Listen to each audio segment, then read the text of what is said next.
I want to welcome each and every one of you to this discussion on creating a DSO that dentists want to join. I have with me my dear friend Brian Colao from the DSO Industry Group, and we're going to talk a lot about what is it that takes for a DSO to attract, recruit, basically, and retain high-performing dentists. And just the housekeeping things before we get going, we're going to place everybody on mute. If you have any questions, use the chat box at the bottom of your screen to ask questions, and we'll answer them as fast as we can. And really, the discussion is very timely in terms of why we're doing this webinar. As we all know, dentistry is going through a massive amount of change. Over the last 20, 25 years, we have seen technology being incorporated in dentistry, which has allowed dental practices to offer a lot more of dentistry before than they used to. It used to be crown and bridge before. Now it's implants and orthodontics. There's overall health being applied, oral health and systemic health issues being incorporated in dentistry. And that has really expanded the pie of what dentistry means in the United States. And that has also resulted in another trend that we see all over the place, which is consolidation, right? Consolidation, Brian, as you know, is happening rapidly in the space. We call it the dental service or support organization space. And there's a lot of players that are coming into dentistry because they feel that it's a model that throws out good cash flows. It has good valuation multiples. And all of us in the DSO space, at least, that work in it, definitely see the growth happening right in front of our eyes, right? And one of the big things that is happening because of this growth, what happens is it creates a demand for all sorts of people in the space, especially dentists and dental team members.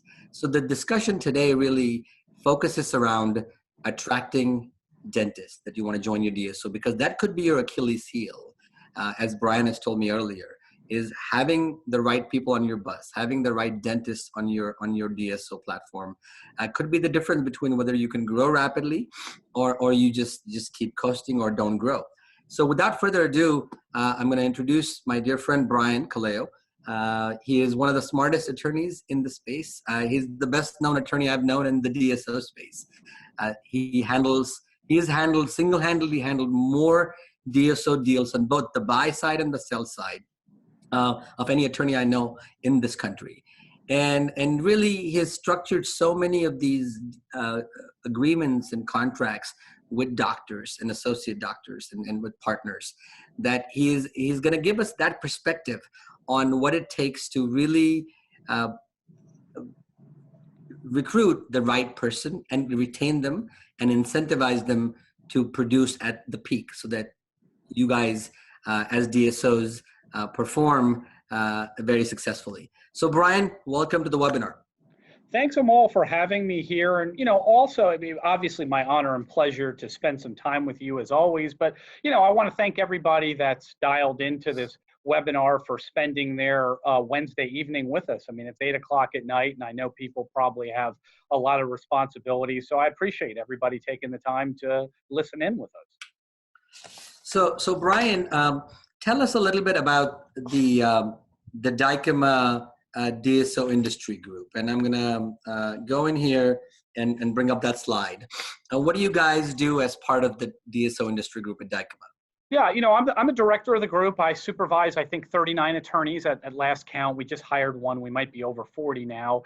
My practice is devoted entirely to the dental space, particularly the DSO space. We've got 39 professionals from every aspect of the law that governs the DSO industry. And what we do, probably we can do anything affecting a DSO or a group practice, but probably 85% of what we do is we help DSOs nationwide develop regulatory compliant business structures and models. We defend all manner of regulatory actions, issues, investigations, any possible thing that could happen to a DSO: labor and employment, consumer finance, tax audits, HIPAA, OSHA, litigation with, dentists, any regulatory investigations, and anything that can possibly happen, we'll defend a DSO or dental organization. And then the last thing I do is probably a lot of our time is spent helping investors that want to buy, sell, invest, or lend in the DSO space. We led the middle market last year in total dental transactions. I believe we did 104 transactions, and we led the middle market in that space. So that's a little bit about what we do. And I think the reason why, and as part of your services, you're structuring deals with employee doctors, owner doctors, and you're designing these agreements to for employment as well as partnership. Is that correct?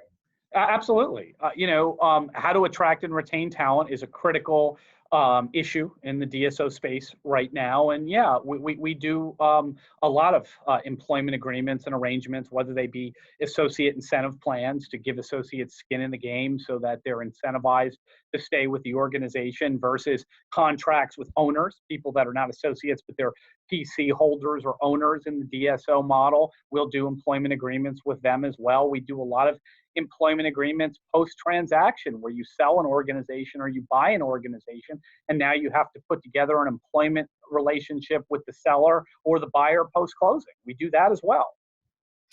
And that's pretty interesting. I think one of the things you talk about a lot, and I've heard you speak at many conferences, you talk about keys to a successful DSO.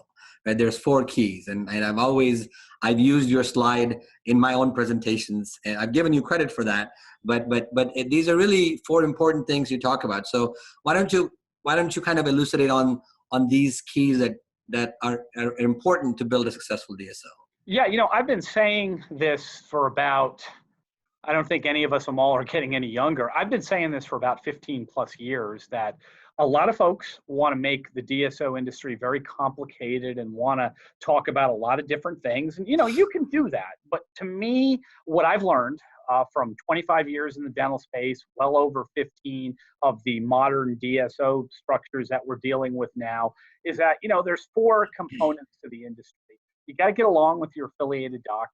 That's first and foremost. If you don't do that, you're going to have serious problems. You've got to put patients in the seats. You've got to follow the regulations. And then, number 4, which I've added very recently. For a long time, it was just those 3. But number 4 is you got to attract and retain talent. And the key way you do that is you got to come up with appropriate means of compensating your doctors. Because doctors, Amal, are like water, in a desert or something. You can only grow as much as the water that you have.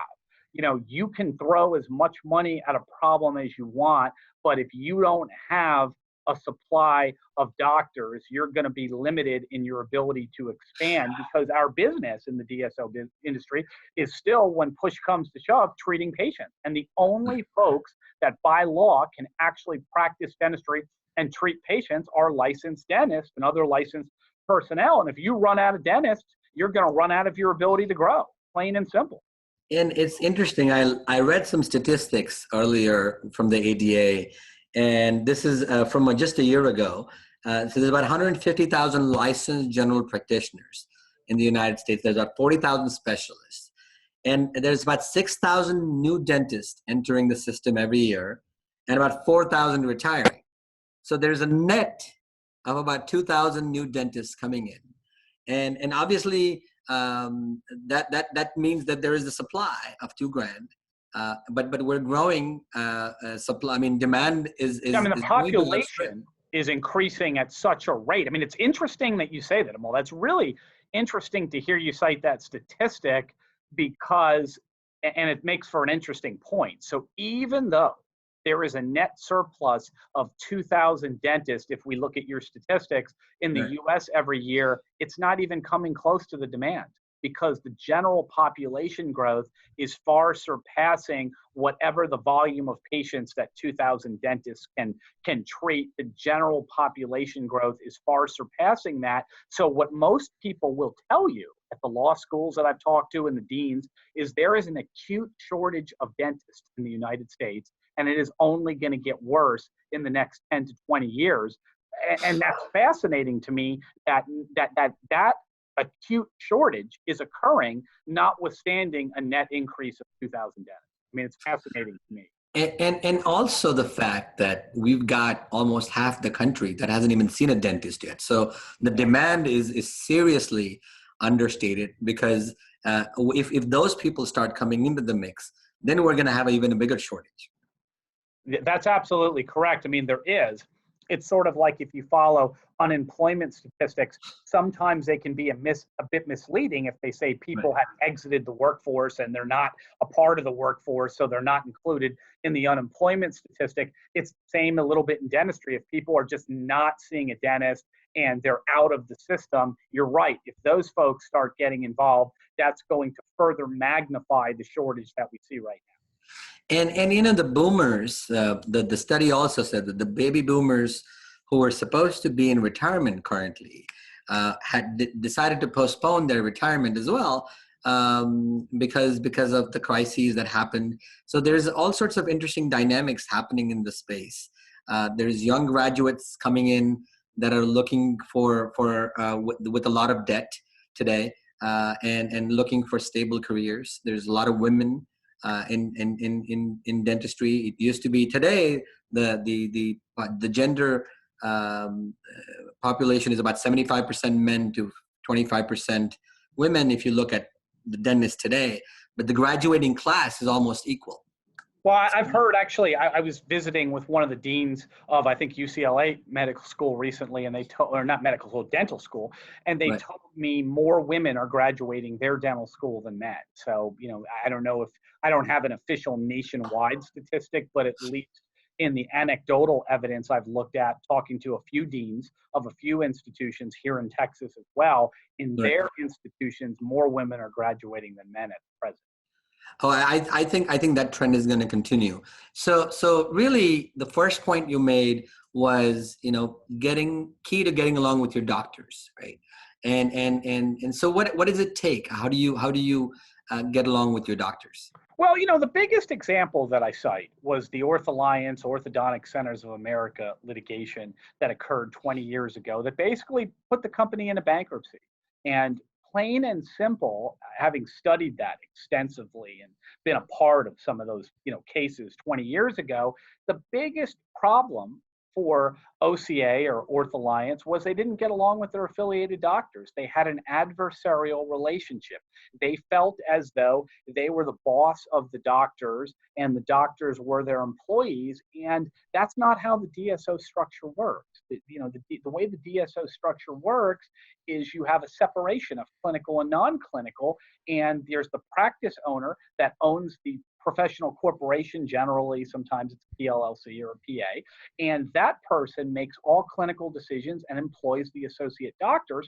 And then you have the dental service organization that provides the non-clinical administrative support services that can be owned by non-dentists, and that can have its own employees that the you know, C-suite or the management of the DSO can supervise and direct those employees. But it is right now in all but I think 2 or 3 states, illegal for a non-dentist to direct, control, or employ a dentist. So in 47 out of 50 of the states, it's going to be contrary to the law for an executive at a DSO to employ a dentist or try to boss a dentist around or make clinical decisions or direct the work of a dentist. And the biggest mistake that some DSOs have historically made that has led to really big regulatory problems is they tried to treat doctors as if they were employees of the DSO and, you know, violated the corporate practice of dentistry regulations,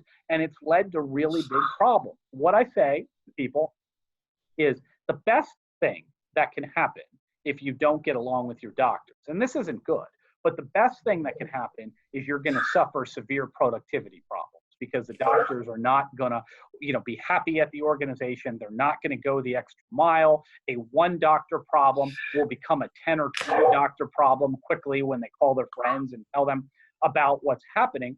So the very best thing that can happen is your organization is going to lose productivity. The worst thing that can happen is the case study of Orthodontic Centers of America, where you end up litigating with your affiliated doctors. And, you know, at least in the OCA case, that ultimately led to a bankruptcy and really horrible things. But nothing good can come from not getting along with your affiliated doctor. So you must understand how the DSO model works as a DSO. I mean, that's one of the most important things. If you think, and it would be incorrect, but if you think, oh, because I'm the CEO of the DSO or I'm a manager at the DSO, that means I can treat our affiliated doctor like they're my employee and I can tell them what to do on clinical matters, that's a fundamental misunderstanding of the model, and it's going to lead to problems. So the first step is education. You need to understand that the unique nature of the DSO model contains a separation of clinical functions and non-clinical functions, and only licensed dentists can boss around and supervise other licensed dentists, the practice owner, and the DSO owners certainly can control and direct the DSO employees, but it's generally non-compliant with the laws of most states for a non-dentist owner of a DSO to direct the work of a dentist. And this is what Brian is really saying is this has to be the minimum. You have to get this at the minimum. You still need to hire the right culture fit, right? You still need to provide them clinical mentorship and then teach them the craft. The statistic is right now there's 20 to 40% turnover in the DSO space, especially. We have 70% of doctors are changing their job within the first 2 years. So in addition to respecting what Brian said, you still have to worry about giving them the proper resources in terms of mentorship in order to get their craft to the next level. You still have to, build the right culture. But in part of that culture is understanding the role of the DSO and make sure that you appreciate and respect the role of the doctor and have all your clinical,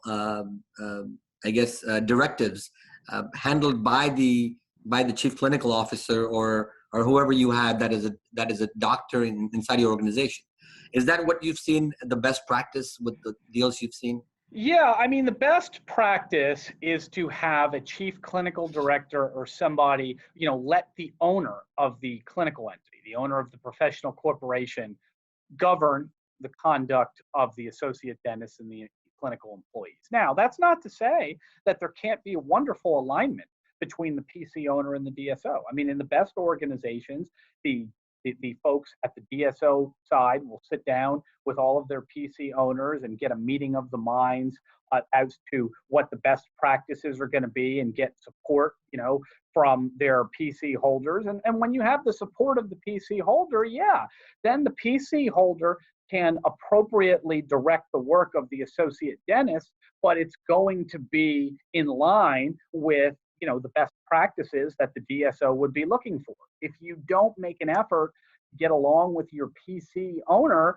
then you're going to have possibly divergent branches. You're going to have the clinical side going off and doing things that maybe are not consistent with best practices and things the DSO wants. And then you're going to have the DSO expecting that best practices and things happen, and they're going to be at odds.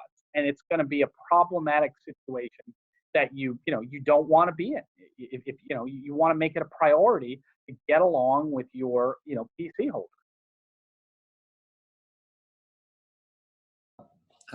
Getting to your next point really is, let me just make sure these slides are working, is the second key to running a successful DSO, is putting your patients in the seats. Obviously, I don't think you're going to talk about marketing, but what are you talking about in this? Yeah, no, what we're talking about in the context of this discussion, right? Yeah, I mean, you could have many marketing experts talk about how you market and how you get patients in the seats. That's not what we're talking about. What I'm talking about is you can only put the patients in the seats that your the number of associate dentists that you have will allow. And the more talent you can attract and retain, the more patients you're going to put in the seats in two ways. One, in terms of productivity. If you've attracted and retained a more talented doctor, that dentist is going to be able to see a lot more patients than one that has less talent. That's the first thing. The second thing is if you have really sound incentive plans in place to attract and retain talent, you're going to be able to have more chairs. You're going to attract more talent.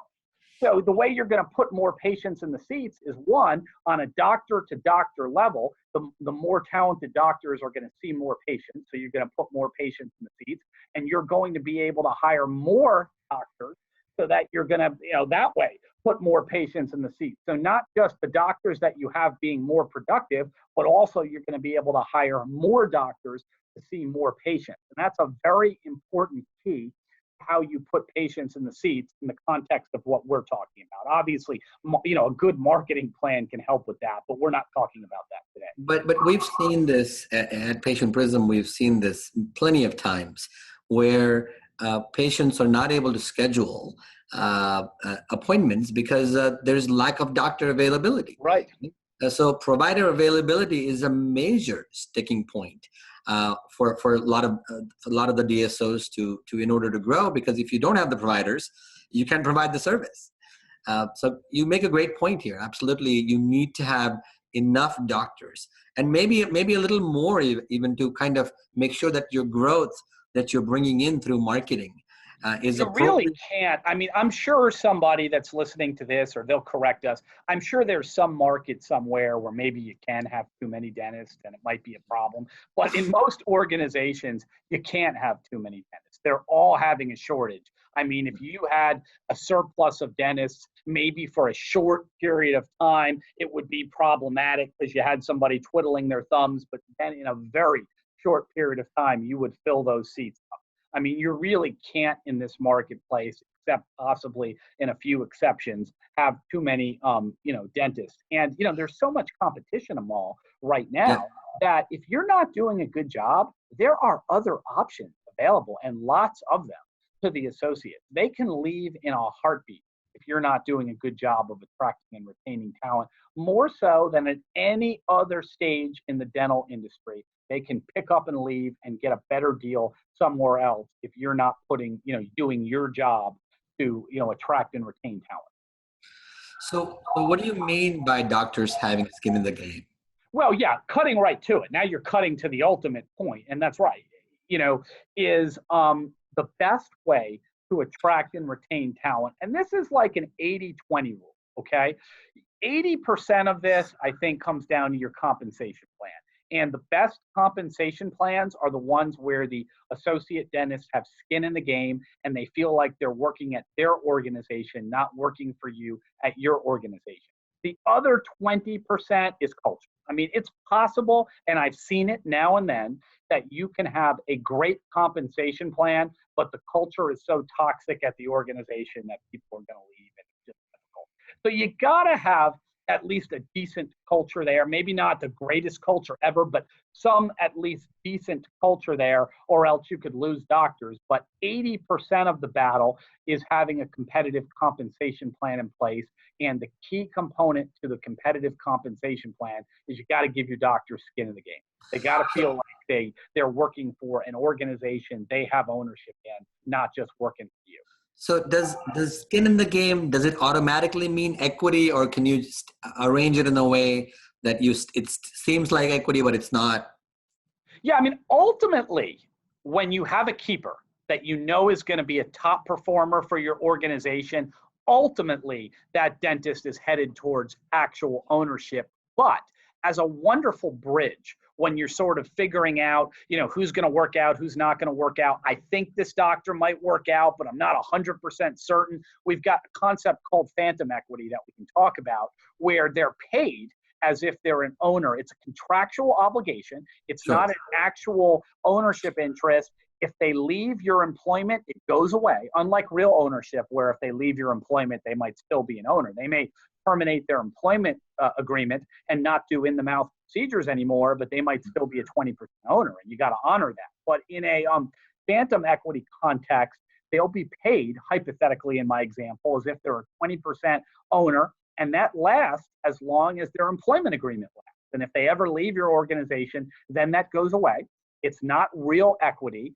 Unfortunately, though, it's taxed at ordinary income, not capital gains. So, it's not really a long-term permanent option for a superstar, but it can be a wonderful bridge to keep somebody incentivized. If you have somebody that's been an associate for 3 or 4 years and they're doing a great job, but you're not quite ready to make them a full-fledged owner, you can offer them, phantom equity as a bridge for a couple years to keep their interest, keep them motivated in what you're doing, and then let that be a bridge to real equity when you've made up your mind 100% that they're worthy of being an owner in your practice. And your point about clear vision and culture, we share a common friend and Steve Built at Smile Brands. Yeah. And we attend his events every year, the annual leadership meeting in your hometown, You'll be Dallas. on stage at my event, and I know you'll be there this summer.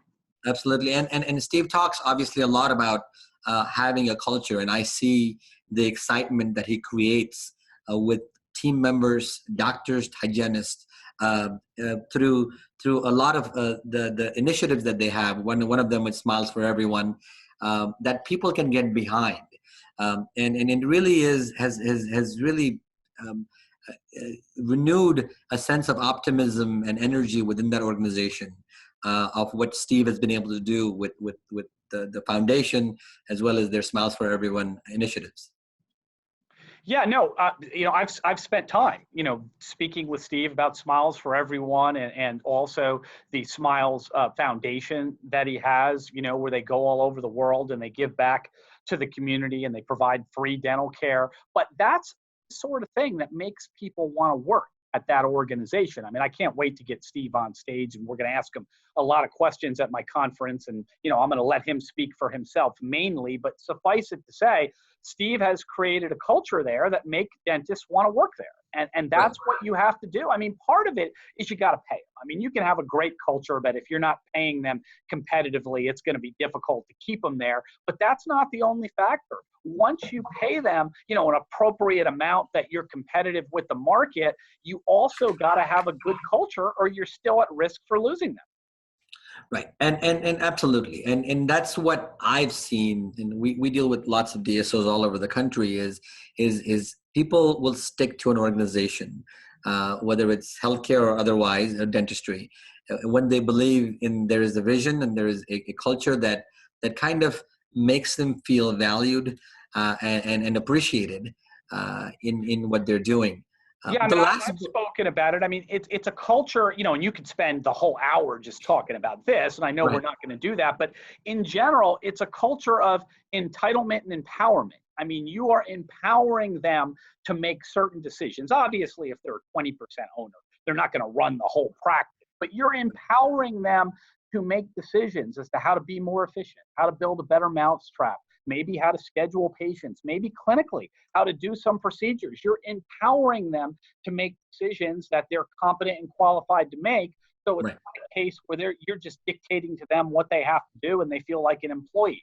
It's a culture of, empowerment. And I've heard, not just Steve, but other, CEOs of successful organizations talk about that. Right. And then at the end, you must have a plan for growth and success. What does that really mean?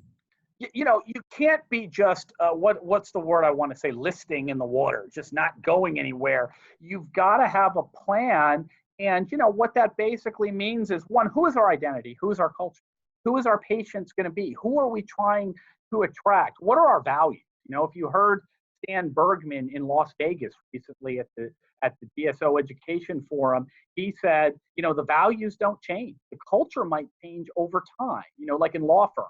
People used to wear suits. Now they don't wear suits. Now you can wear jeans and a collared shirt. But the values of honesty and integrity and client service, they haven't changed in 100 years of a law firm. And it's the same thing in dental service organizations. The culture might change a little bit, but the values don't change. But the first step for some of the people here listening is you got to come up with values. And they got to be values that people can rally behind and want to be associated with. And that's what I mean when you got to have a plan, for growth and success. You got to understand what your values are, what your culture is going to be, and what your plan is going to be. It may not be that you're going to open up 100 offices. It might be we have 5 offices. We're going to stay with our 5 offices, but we're going to make these 5 offices the best place to work, the perfect patient experience. So everybody wants to come here. Our doctors are breaking down the doors to get in here and work every day, and the patients are breaking down the doors to come sit in the It absolutely makes a lot of sense. So let's get to the next point. Is keys. The regulations are very important in the DSO space, and how does that translate into recruitment and retention of doctors? Yeah, I mean, the first step, right? The biggest thing you can do, or maybe not the biggest. How should I say it? The biggest threat to retaining talent. Let me state it that way. Is threatening their license. If you are not a compliant organization, I don't care if you're the most charismatic guy on earth and your dentists generally love you. I mean, they like you. They love socializing with you. They like to go play golf with you. Maybe you're paying them a decent amount. Generally, your dentist, all things equal, love you, except your organization is not compliant, and they are getting dental board complaints made against them as a result of working at your organization. Threatening their license is the biggest obstacle to retaining talent. So this is where compliance comes in. I mean, obviously, as an attorney that's devoted my career to the dental space, I want organizations to be compliant, but I'm not just saying that because I'm like a compliance lawyer and I'm telling people that. I'm telling them that because if you threaten their license and you cause regulatory issues, you're going to lose associate dentists and they don't want to work there. You can do everything else right. You could be the most beloved owner that there is, but if you threaten their license and you put their license at risk, people are not going to want to work there. So that's one of the biggest reasons that you've got to follow the regulations. Last time you were in my studios in Tampa, I remember you talking about like these 30 different bodies that potentially govern the practice of dentistry. More than that, but yes. There are so many bodies, right?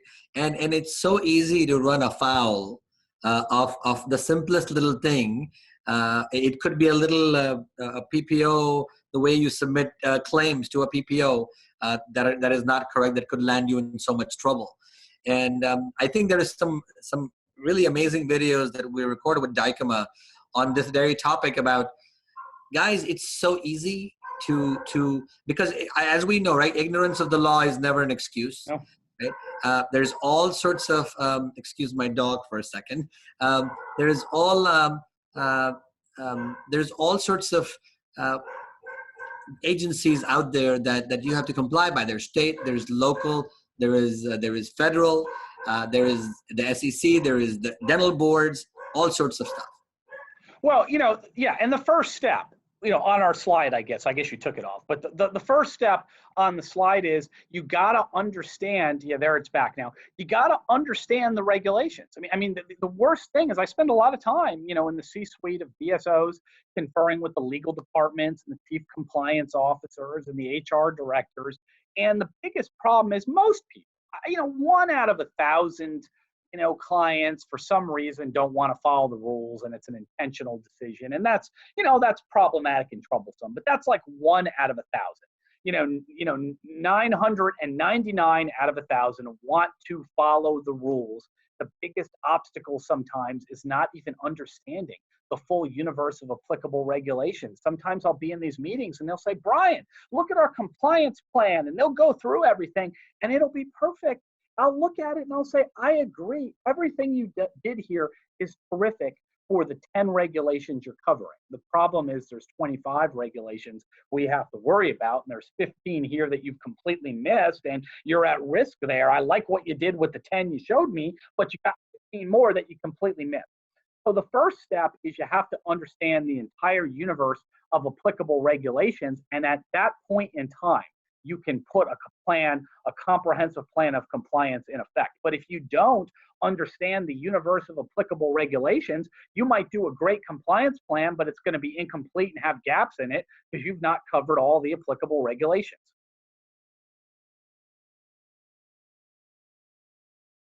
I had to mute. So how does an emerging DSO who doesn't have a lot of big budget, they can hire uh, expensive compliance officers or expensive attorneys, let's say. How does a normal like 5 to 10 to 15 location DSO ensures that they're complying with the regulations? Yeah, it's not that expensive to get you to a strong B plus. Obviously, for some organizations, you want to be an A. The bigger ones do. You're going to be a target.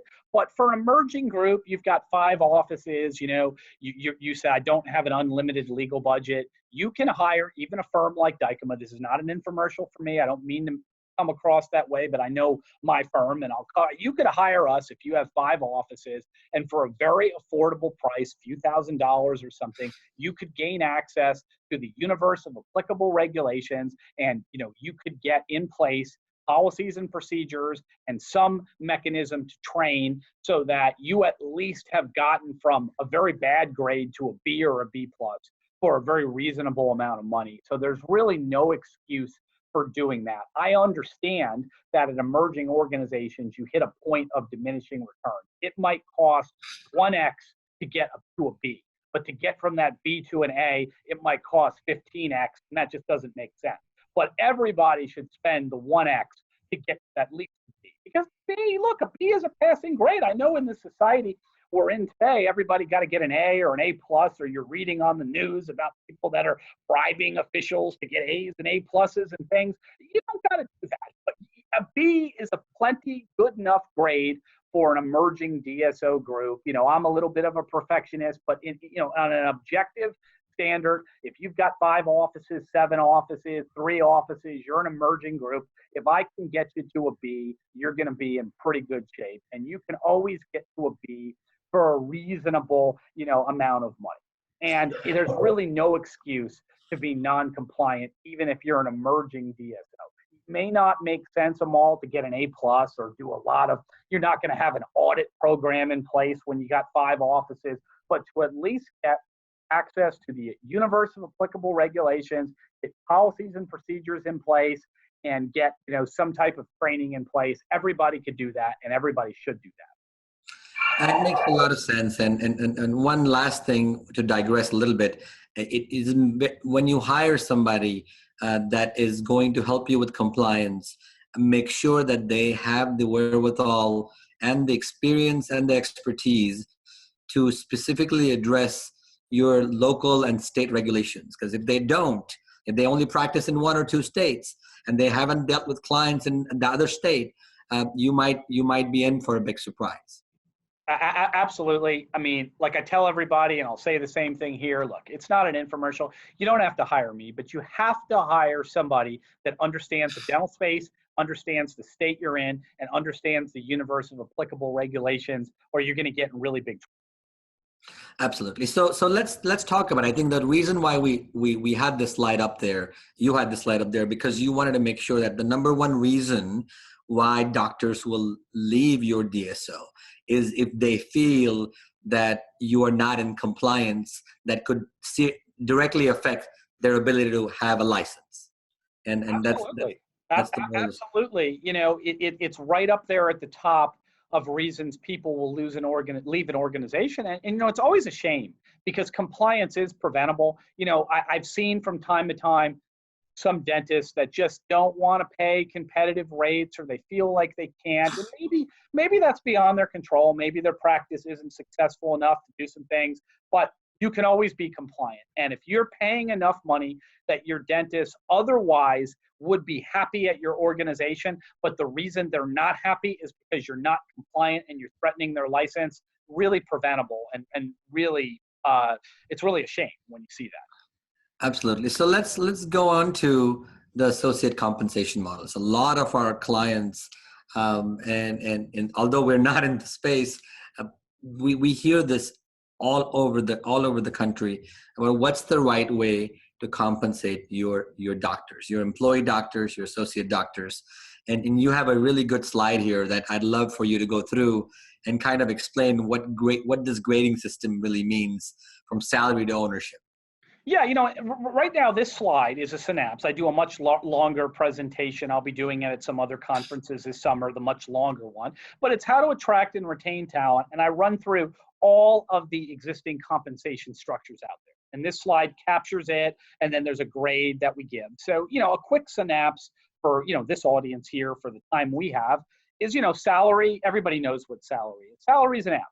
Salary does not differentiate your organization from any competitors. Any salary you're paying somebody, your competitor can match that salary. It doesn't incentivize anybody to stay at your organization. So it really gets an F, okay? Moving on to base salary plus a discretionary bonus or an optional bonus. Same thing. Anybody else can match that particular compensation structure. Doesn't differentiate your organization, doesn't incentivize anybody to stay at your organization. That's an F. Now, you get to pure production-based compensation. Everybody does that in the industry, or most people. And people make the mistake, and I want to cover this for a second, Amal. They say to me, well, I'm incentivizing people. They get 30% of production or 27% of production, or the people across the street pay 27%. I'm paying 29%. I'm incentivizing them to stay. No, you're not. You're incentivizing them to do as much production as possible during the time they deem it in their best interest to stay at your organization. You are not incentivizing them to stay at your organization. If you're paying them 29%, all they got to do is go across the street and say, hey, Dr. Amal is paying me 29%. Will you pay me 29%? Will you pay me 30%? And they'll say yes, and then they leave. You have not incentivized them to stay at your organization. So even though production-based compensation is industry standard, and many of our clients and people here will do it, you've got to do it in conjunction with giving them skin in the game. Just providing production-based compensation alone does not do the trick. Same thing with sometimes you'll see this exotic base salary plus, you know, profit sharing over a certain amount, you know, base compensation, same thing. If the formula can be matched by your competitor, you're not incentivizing them to stay at your organization. Finally, near the bottom, we get to phantom equity. This is where it's often a bridge to real equity, but you're telling this person, look, by contract, I'm going to pay you as if you're a 20% owner in my hypothetical example. And for as long as you're employed by my organization, you're going to get 20% of the profits of the practice. And that incentivizes somebody to stay at your organization because they would be forfeiting that if they left your organization. Now, the drawback, of course, is it's not real ownership. It's taxed at ordinary income. So over time, you're probably going to have to convert that to real ownership. And that's what the A is. Phantom equity got to be. You are incentivizing them somewhat to stay, but because it's taxed at ordinary income and it goes away when they leave, it may not be ideal for everybody. But when you finally hand out bona fide ownership in the practice, you're giving the associate skin in the game, and you are incentivizing them to stay at your organization.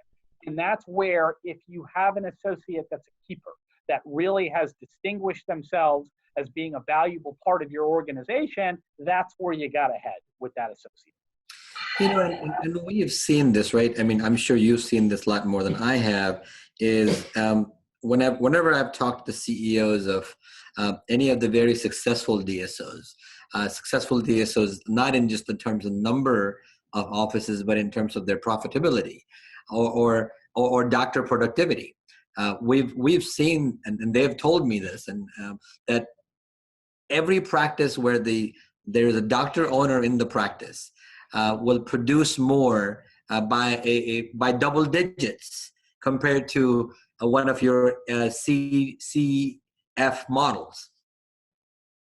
Absolutely. If they know they have skin in the game and they know that every patient that they bring in they're going to share in the profits of that patient, in addition to the percent of production, they're going to share in the profits. You're darn right. When it's 4:30 and they're supposed to leave at 5 and there's an emergency case and somebody's coming in, that doctor's going to say, absolutely, I'll stay till 6 tonight. Have that person come in. Let's do it.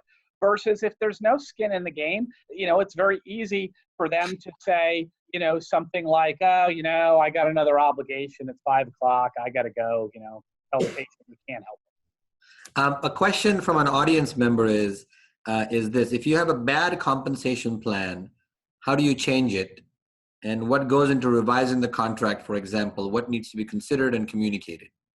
Yeah, that's a great question. I mean, one, you figure out what you're going to do. And obviously that's something we help with, or my group, but what you figure out, okay, our plan is not working. What plan are we going to convert to that is going to be the right one for us? And I, of course, always recommend some type of phantom equity as a bridge to real ownership, with some criteria in there. But whatever plan you end up agreeing to, you communicate that to the doctor. You have a meeting and you say, hey, great news. We've heard you. Some people have told us that maybe our plan isn't ideal for them, or, they're not big fans of our compensation plan. So we're going to a new one. This is what we're doing. And you could put together a short bullet point explanation. You explain to the doctors what the new terms are going to be. And then we put together the necessary documentation. Usually it's a new employment agreement. And in the case of phantom equity, it's a profit participation agreement. In the case of ownership interest, it's a subscription agreement. We make amendment to the shareholder agreement and we make, allowances for that. But, there's some new documentation that we have to put in place. But legally, we've got the documentation covered. Don't worry about that. What you need to worry about is effectively communicating the new plan to your associates and getting their buy-in. If you can do that, we can put the documentation. And even if you do offer them equity in the practice, it doesn't mean that you're giving them control. Is that correct? Absolutely not. Right.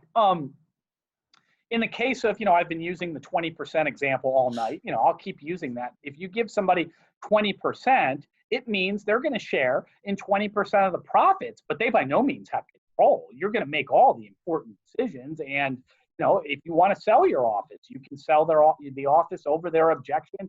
You can make very big decisions.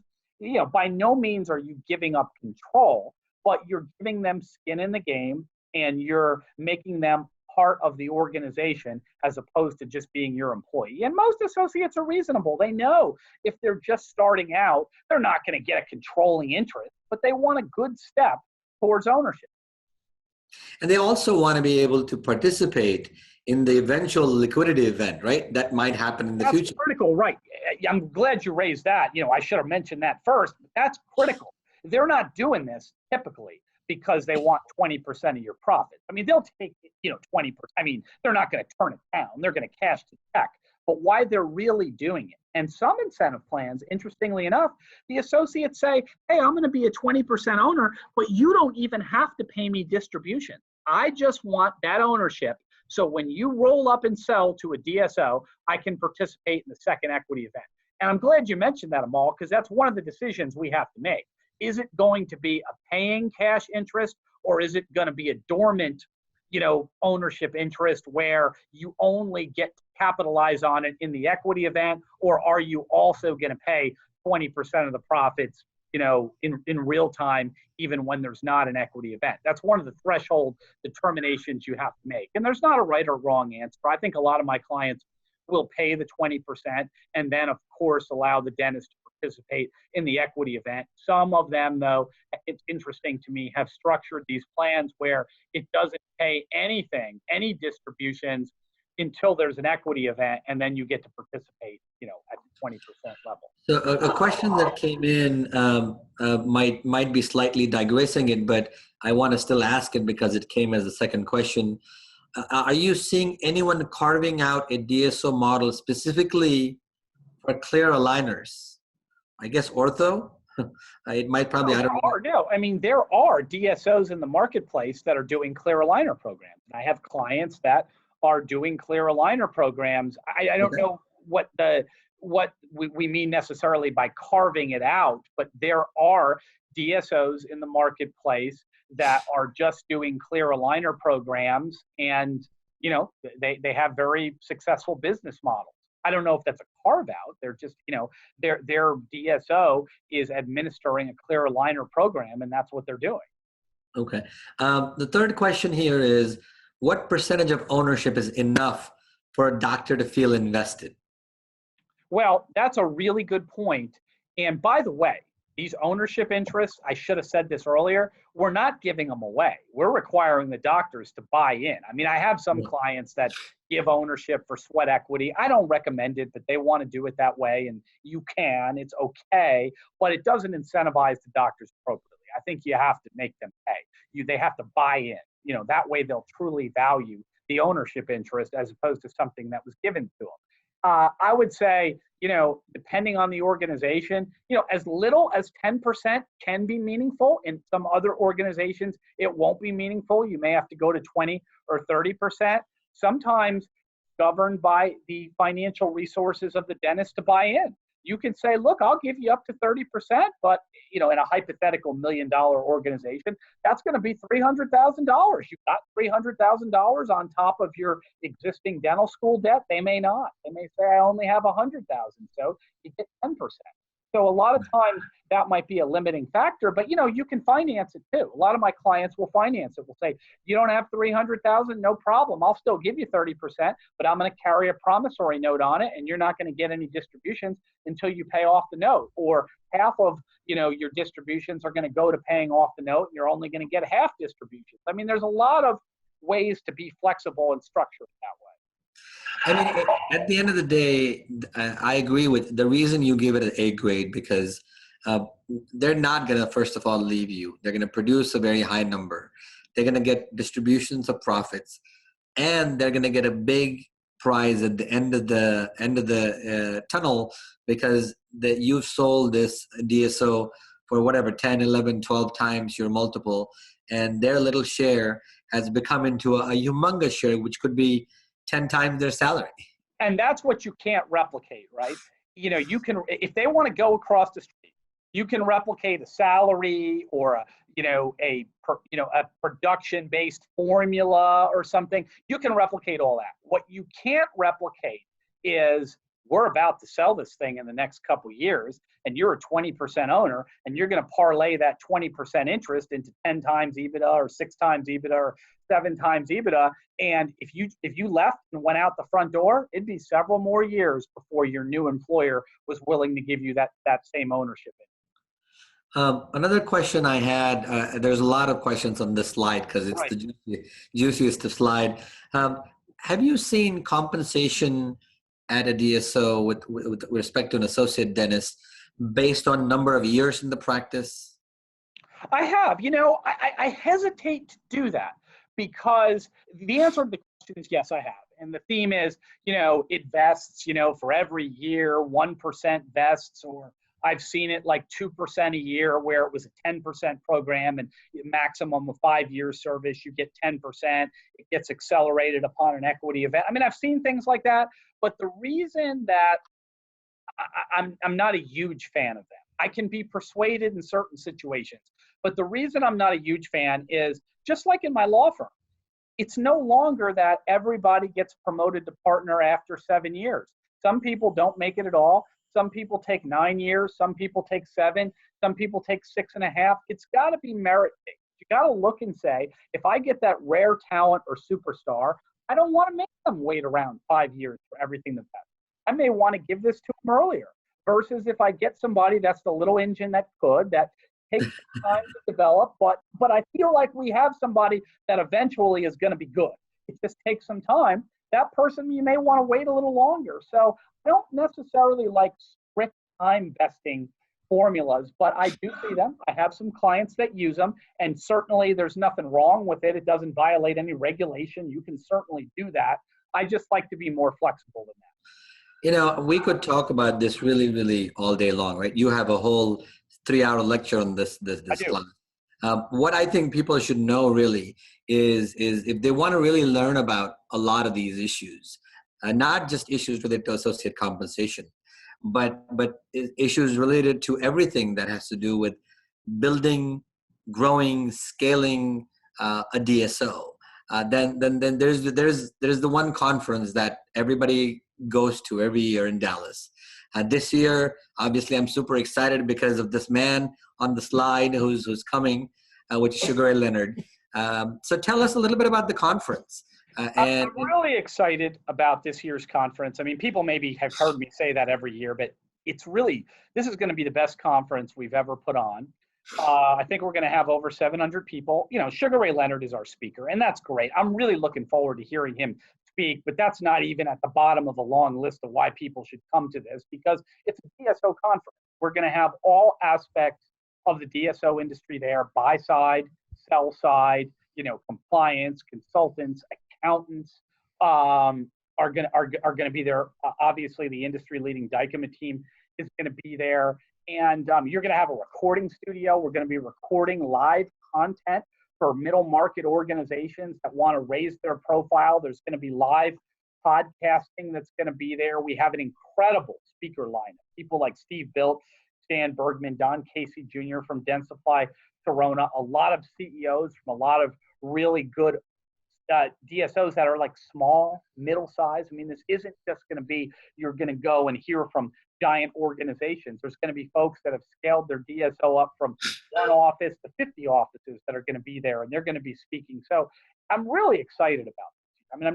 I know it's my conference and people expect me to say that, but I'm really excited about this year. And I've absolutely enjoyed coming to these conferences every single year and made the most amazing connections. And sometimes it's about the right connections, this right mentor, the right person that you will run into at lunch that will kind of solve some of your problems. We can make more introductions at this conference from a networking basis in about a half hour. That would take weeks or months ordinarily to get all these people. If you needed an accountant, you needed a consultant, you wanted a lawyer, you wanted to talk to somebody else that could be a mentor to you that scaled up their organization. If I was to try to make these introductions in general, it would take weeks or months to align the schedule. Whereas at this conference, everybody's going to be 100 feet from everybody. I mean, it's really an incredible networking opportunity. It is right in the middle of Dallas. There is some really cool things that even I'm not allowed to speak about that are happening at the conference that will really impress you on the players, right? The best players in the industry are all going to be there.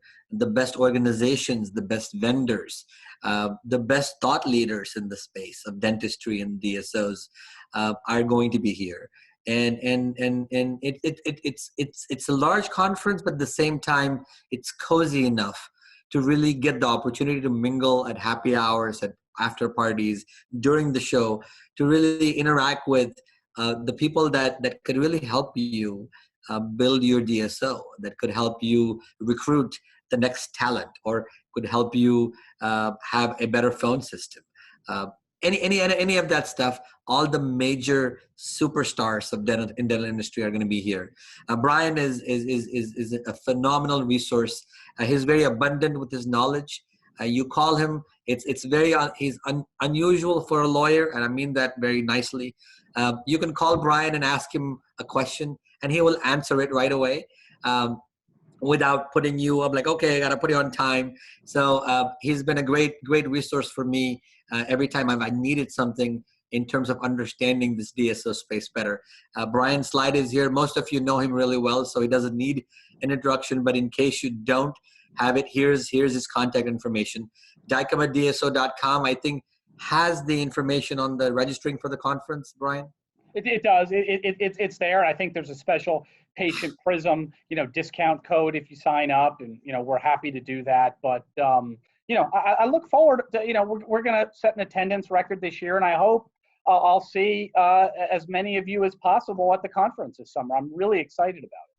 No, I really appreciate you getting on this program at 8 o'clock at night. I know how busy you are from state to state, traveling and making this information available. We certainly didn't want to make this into an HR or marketing pitch in terms of what you need to do to recruit your doctors, but understanding this from the perspective of a lawyer, an attorney who has been through hundreds and hundreds and hundreds of successful and sometimes not so successful deals, right? When you've seen things go wrong, and sometimes you had to come and fix those things. So it's really important to understand it from this angle. And we wanted at Patient Prism to really start the conversation about how do we grow a practice? How do we grow a DSO? And there's so many elements to that. And it's not just about marketing. It's about compliance. It's about hiring, recruiting, retention of doctors. And Brian, I really want to thank you from the bottom of my heart that you've given us valuable time to our audience and gone through this presentation. And we could obviously do this all day long, and we will Maybe we're invite gonna you do some again. others, it sounds like. I mean, this was really fun for me, Amal. Thank you for having me here. It sounds like, I don't want to speak out of turn, but it sounds like maybe we're going to do some others, in the next couple months. I think we should do a lot of things. I have some great ideas about next topics. We could do a whole hour on compensation models, on partnership structures, on various different things, and we'll certainly discuss this. We'll announce this on social media and our website very, very soon. But if you need a copy of this presentation, let us know. We have recorded this, and we'll be happy to send them to you. Thank you all for attending this wonderful webinar tonight. And we look forward to seeing you all at the DICOMA event on July 10th to the 12th in Dallas. And please register, use Patient Prism to get $100 off. And we'll all see you there. So thank you again very much for attending, and have a good night. Thanks, Amal. Thanks.